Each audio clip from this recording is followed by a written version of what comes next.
me. Lui le guarda con lo sguardo imbarazzato.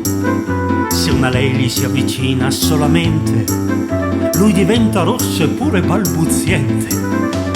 Luca non è mica come me, in amore non sa proprio cosa fare.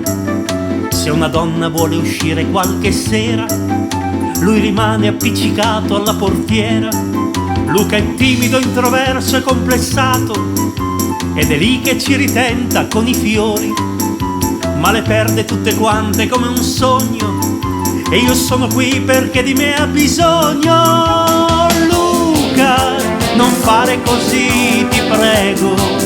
Lei è stata un po' cattiva, non lo nego, ma anche tu dai, non ti sembra sconveniente perlustrare con la moto il continente? Sì, d'accordo, ti ha parlato tutta notte delle amiche, dei suoi viaggi e le sue cotte. Io capisco che ci sei rimasto male quando ha chiesto l'autostop in tangenziale. Luca non è mica come me, lui si chiude nel silenzio per dei mesi. Non lo vedo, non lo sento e mi fa male. Siamo come due fratelli, due siamesi. Se lo incontra è sempre Luca ma distante, con la testa bassa chiusa nel suo mondo. Poi mi dice tutto a un tratto che una sera ha incontrato una ragazza di Voghera.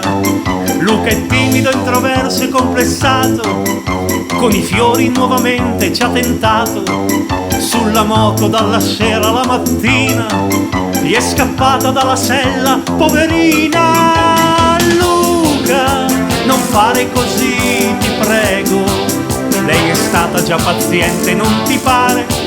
Ma è un po' troppo tra le mille cortesie, tutta notte a recitar le tue poesie. Sì, d'accordo, le piaceva e te l'ha detto, ma una notte sulla moto è un bel dispetto.